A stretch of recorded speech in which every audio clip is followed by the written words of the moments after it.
નમસ્તે વિદ્યાર્થી મિત્રો, ધોરણ 7 વિષય ગુજરાતી અને પાઠ નંબર 9 બાનો વાડો.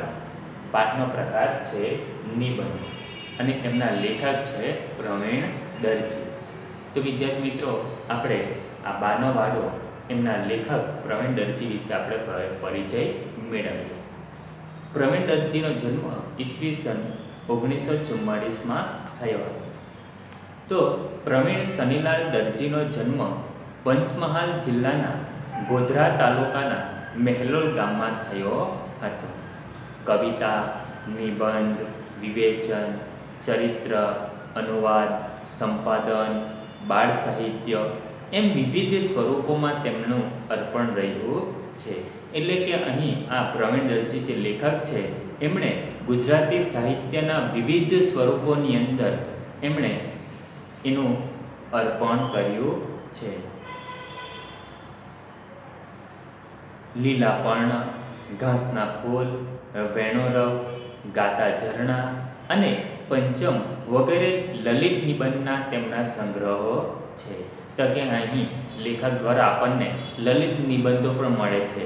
એમાં લલિત નિબંધ સંગ્રહમાં લીલા પર્ણ, ઘાસના ફૂલ, વેણો રવ, ગાતા ઝરણા અને પંચમ જેવા એ નિબંધ સંગ્રહો આપણને મળે છે.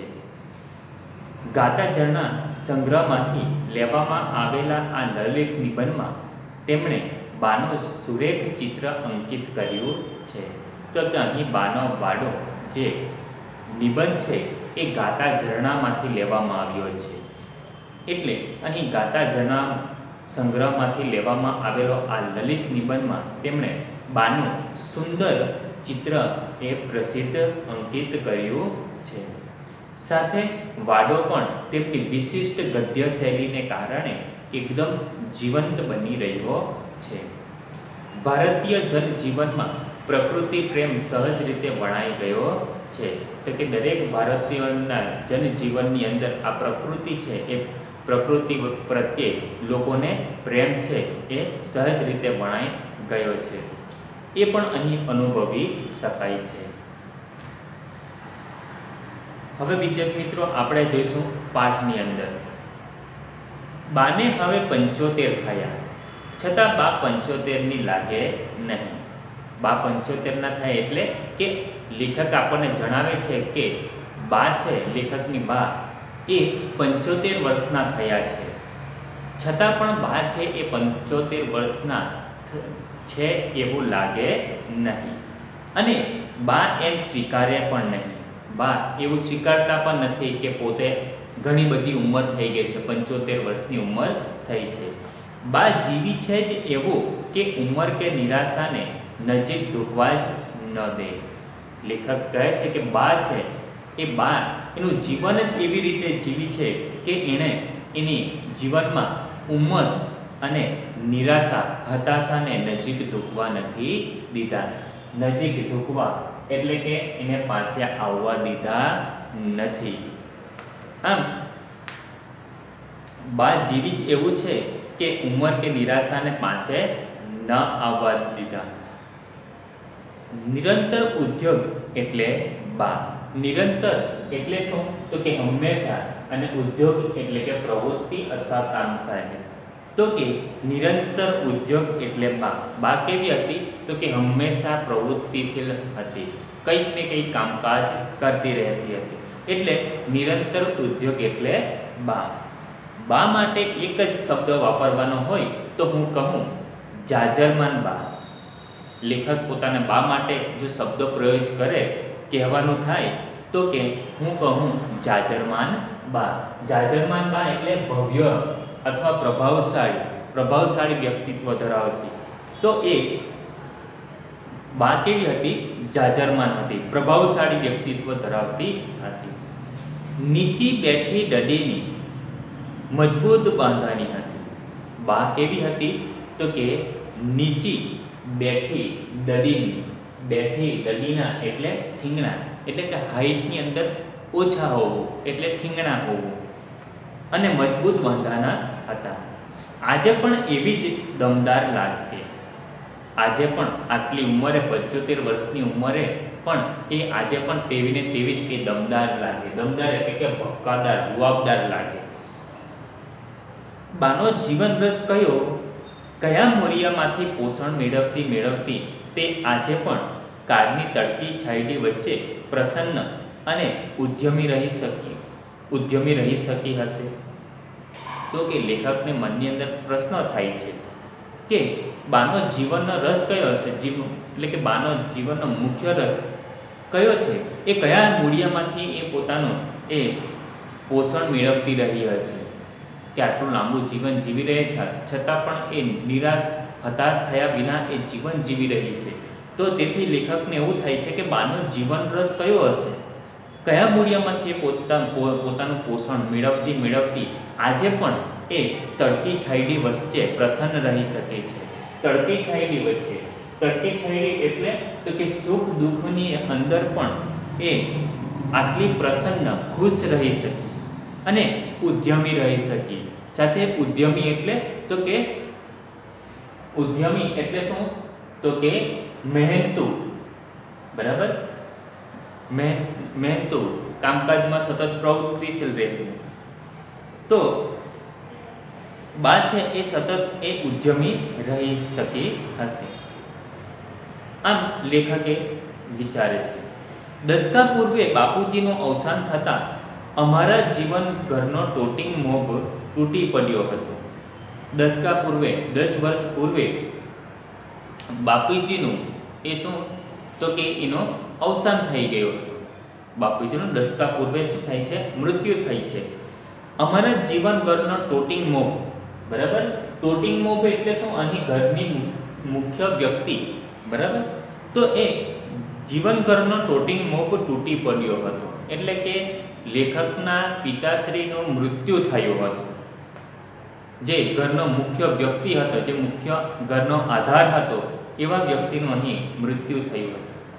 હું ધારતો હતો કે હવે બા ભાંગી પડવાની, હું માનતો હતો એવું કે બા હવે ભાંગી પડશે. ભાંગી પડવું એટલે તો કે ના હિંમત થવી, એટલે કે આગળનું જીવન એ જીવી શકશે નહીં. કેમ, તો કે એના પતિનું મૃત્યુ થયું છે, એટલે કદાચ એ ભાંગી પડશે. એટલે લેખક એવું ધારતો હતો, એવું માનતો હતો કે બા હવે એ લાંબુ જીવન જીવી શકે નહીં. 5 વર્ષ માન કદાચ જીવે તો પણ અંદરથી તો તૂટી જ ગઈ હશે. એટલે કે લેખક વિચાર છે કે જીવશે તો પણ કેટલું, તો કે 5 વર્ષ માને જીવી શકશે અને એ અંદરથી તો તૂટી જ ગઈ હશે. અંદરથી તૂટી જવું એટલે હૃદયથી હતાશ થઈ જવું. તો કે પતિના મૃત્યુ થવાથી એ અંદરથી હૃદયથી ભાંગી પડી હશે, બરાબર. તો તેથી એ માંડ 5 વર્ષ એ જીવી શકશે. સૂકા ઘાસની પત્તીની જેમ આમ તેમ ફંગોળાતી રહે. તો કે એ સૂકા ઘાસની જેમ આમ તેમ ફંગોળાતી રહે છે. ફંગોળાવવું એટલે કે ફેંકાવવું. તમે જોયું હશે કે સૂકું ઘાસ હોય એ પવન આવતો હોય ત્યારે પવનની ગતિ જે દિશાની અંદર જતી હોય તો એ ઘાસને એ પોતાની સાથે ઉચકીને એ દિશાની અંદર લઈ જાય. ઘડીક કોઈ બીજી દિશામાંથી આવે તો એ ઘાસ ફરી ઉચકાઈને એ બીજી દિશામાં ફંગોળાતું રહે. એટલે આમ તેમ ફંગોળાતું રહે. એમ લેખકને પણ એવું હતું કે મારી માતાનું જીવન પણ આ રીતે જ એ આમ તેમ ભટકતું જીવન રહેશે, ફંગોળાતું રહેશે. પણ ના, એવું કશું નહીં બન્યું. બા સમયને જીરવી ગઈ, બરાબર. લેખકે ધાર્યું હતું પરંતુ એવું જ કશું થયું નહીં. પણ શું થયું, બા છે એ સમયને જીરવી ગઈ.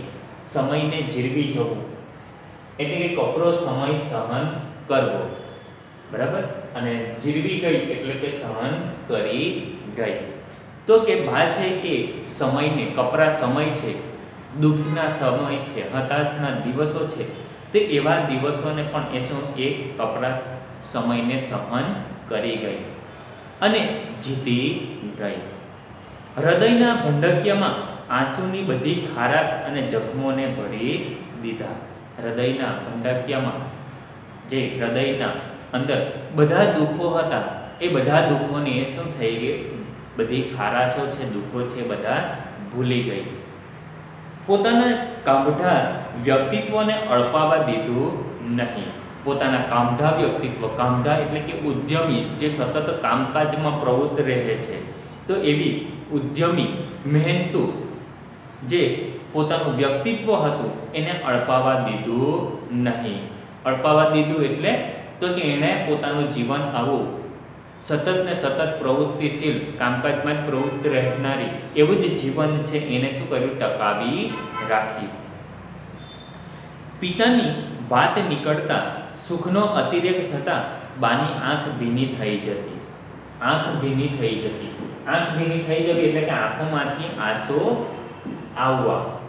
તો કે અહીં લેખક આપણને જણાવે છે કે પિતાજીની વાત નીકળતા, ક્યારેક પિતાજી મૃત્યુ પામ્યા છે પણ ક્યારેક યાદ આવી જાય અને તેની વાતો નીકળી આવે ત્યારે બાની આંખો શું થાય? ભીંજાઈ જાય છે, એનાથી રડાઈ જાય છે, આંખમાંથી આંસુ નીકળી આવે છે. અવાજ ટળદાઈ જતો. અવાજ પણ કેવો થઈ જતો એનો? રોવાથી અંદરથી દુઃખદ ભર્યા અવાજ નીકળે છે તો એનો અવાજ પણ કેવો? તો કે તળદાઈ જતો. તળદાઈ જવું એટલે ગડગડિત થઈ જવું, દુઃખદ ભર્યા અવાજથી.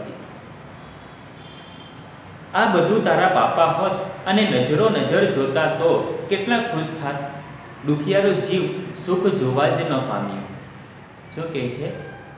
લેખકની માતા કહે છે કે આ સમયે આ બધું તારા બાપા હોત, એટલે કે આ સમયે તારા પિતાજી જીવતા હોત અને આ બધું નજરે નજર જોતે તો કેટલા ખુશ થાત. પણ દુખિયારો જીવ છે સુખને જોવા જ ન પામ્યો. આજના જે સુખના દિવસો છે એ જોવા ન પામ્યો, એમ એની માં કહે છે, લેખકની બા કહે છે. મને મુઈને શું કામ જીવડાવી? એટલે કે બા પોતાને જ પોષતી હોય એમ ભગવાનને કહે છે કે ભગવાને મને પણ શું કામ જીવડાવી? એમની સાથે જ મારું પણ મૃત્યુ થઈ ગયું હોત તો. બસ પછી બા ચૂપ થઈ છે. બસ આટલું કહેતાની સાથે બા પછી ચૂપ થઈ જાય છે, શાંત થઈ જાય છે. થોડી પળો પછી પાછી સ્વસ્થ વાદળ જેવું મન કરી દેતી અને થોડી વારની અંદર જ બા શું કરે છે? થોડી પળોને ક્ષણની અંદર સમયમાં જ પોતે ફરી એ સ્વસ્થ થઈ જાય છે. વાદળ જેવું ચોખ્ખું મન કરી નાખે છે. બરાબર. બા વીતી ગયેલા દિવસોના રસ્તે નિમિત્ત મળતા આવીને ઊભી તો રહે છે પણ ત્યાંથી ઝડપથી નીકળી પણ જાય છે.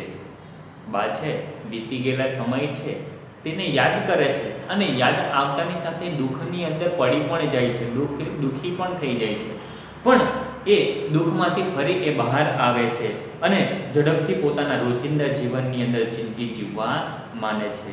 એટલે આમ વીતી ગયેલા દિવસોના રસ્તે નિમિત્ત મળતા જ આવીને ઊભી તો રહે છે દૂર. યાદ આવતાની સાથે દુઃખના સમય યાદ આવે છે, દુઃખી તો થાય છે પણ ફરી એ શું થઈ જાય છે? સ્વસ્થ થઈ જાય છે અને ફરી એ પોતે જીવનમાં આગળ નીકળી જાય છે. નિરંતર નવી કેડીની એની શોધ રહે છે. હંમેશા એને કેડી એટલે કે માર્ગ અથવા રસ્તો, તે હંમેશા એ લેખકની બાને શું તો કે જીવનનો નવો માર્ગ, રસ્તો એની શોધ રહેતી. બા ક્ષણે ક્ષણનો પોતાની પાસે હિસાબ લે છે. ક્ષણે ક્ષણ એટલે કે પડે પડનો બા પોતે પોતાના ક્ષણે ક્ષણનો એ પોતે હિસાબ લેતી હોય છે. ઉઘડો પણ લે છે. ઘણીવાર શું થાય છે? ઉઘડો એટલે કે પોતાને પોતાની રીતે ધમકાવે છે.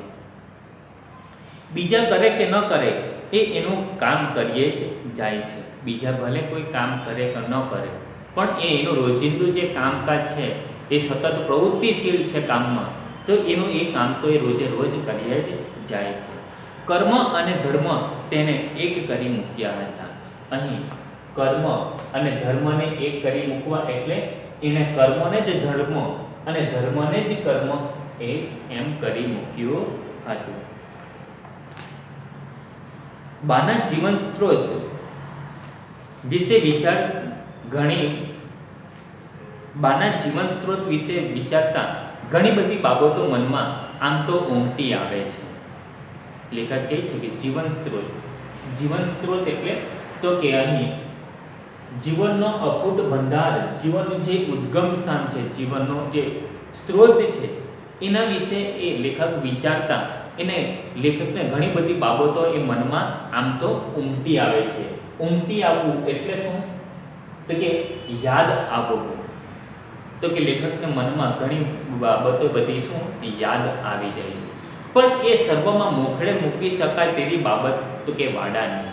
બરાબર, આ સર્વમાં સૌ પ્રથમ જો મૂકી શકાય, સૌથી મોખરે મૂકી શકાય એવી બાબત હોય તો કે વાડાની. અમારા ઘર, લેખક કહે છે કે અમારા ઘરના વાડો એટલે ઘરના પછોડાની જે ખુલ્લી જગ્યા હોય છે ગામડાઓની અંદર, તમે રહો છો તો જાણો છો, તો એ મોખરે મૂકી શકાય એવી બાબત તો કે આ વાડાની.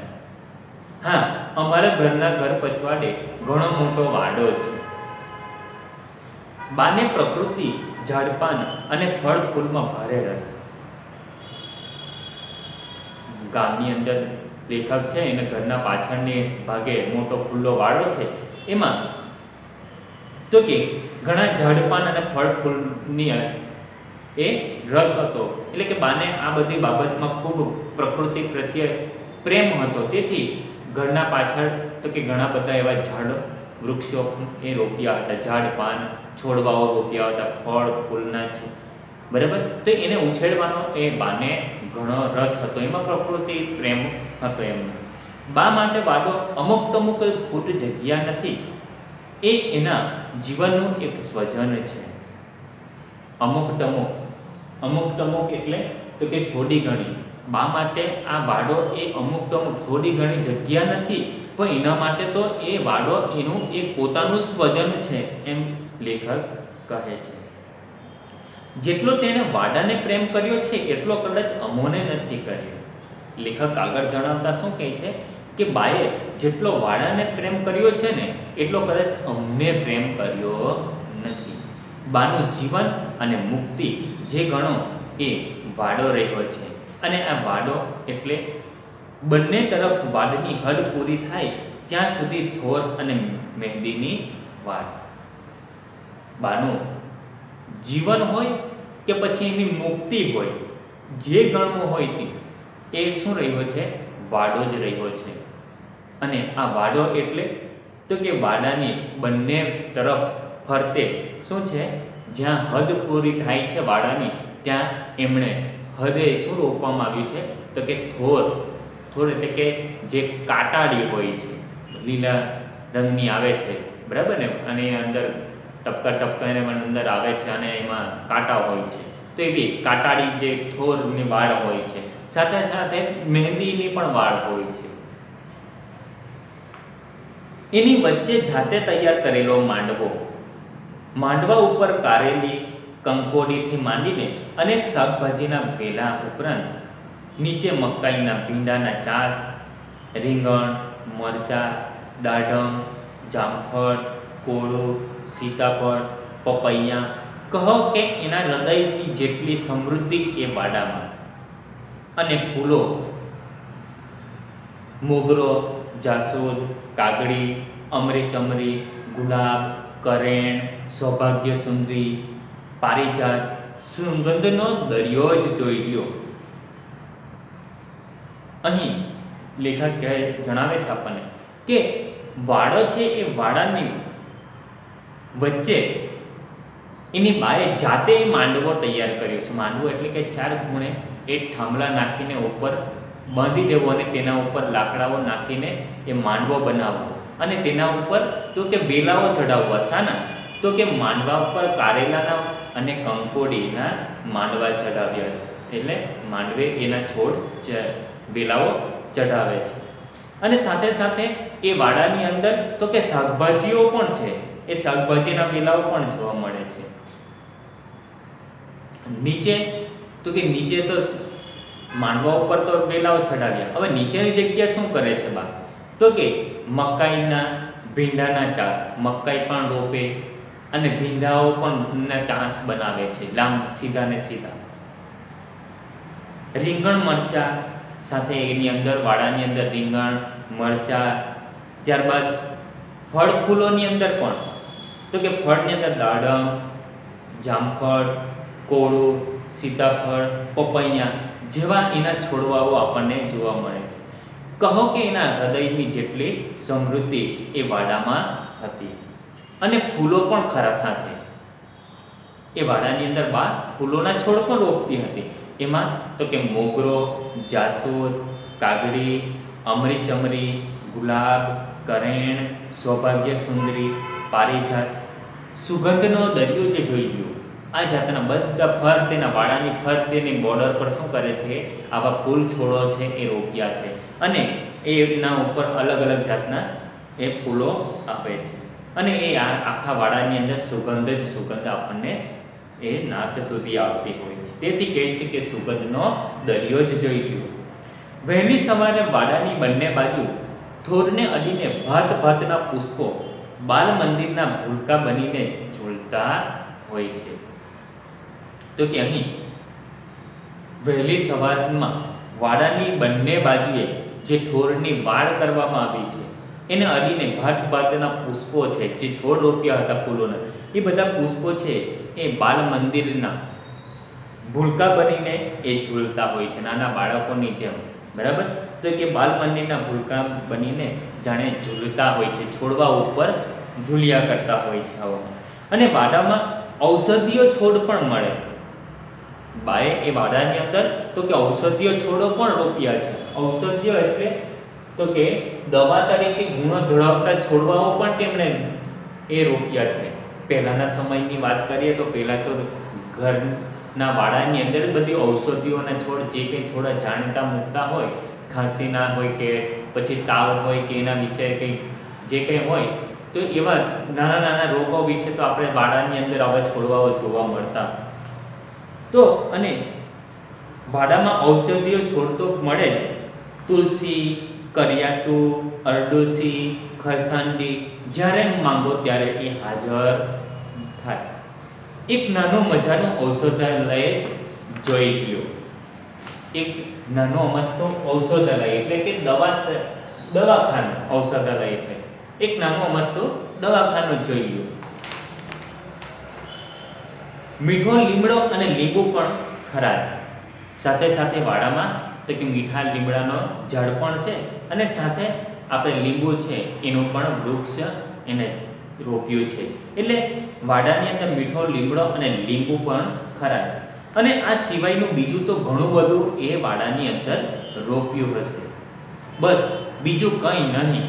એક વાડાને બોલાવવા દઈએ તો પણ આપણે પામી શકીએ બાના અતીત અને વર્તમાનના વૈભવને. લેખક એમ કહે છે બસ બીજું કંઈ નહીં, કે આ વાડાને આપણે બોલવા જો દઈએ ને તો આપણે પામી શકીએ બાના અતીતને, એના ભૂતકાળને પામી શકીએ, અને વર્તમાનનો વૈભવને, જે વર્તમાનની જે સમૃદ્ધિ છે એને આપણે પામી શકીએ. સમયના પગલાંને તેને આ વાડા વડે સ્મારકમાં ફેરવી નાખ્યો છે. એટલે કે અહીં આ સમયના વહી ગયો છે, સમયના પગલાંને એમણે તેને શું કર્યું છે, વાડાને સ્મારકમાં, યાદગીરીમાં એને ફેરવી નાખ્યો છે. તો વિદ્યાર્થી મિત્રો, આપણે અહીં સુધી અભ્યાસ કરીશું. બાકીનું છે એ આવતા વિડીયોની અંદર આપણે અભ્યાસ કરીશું.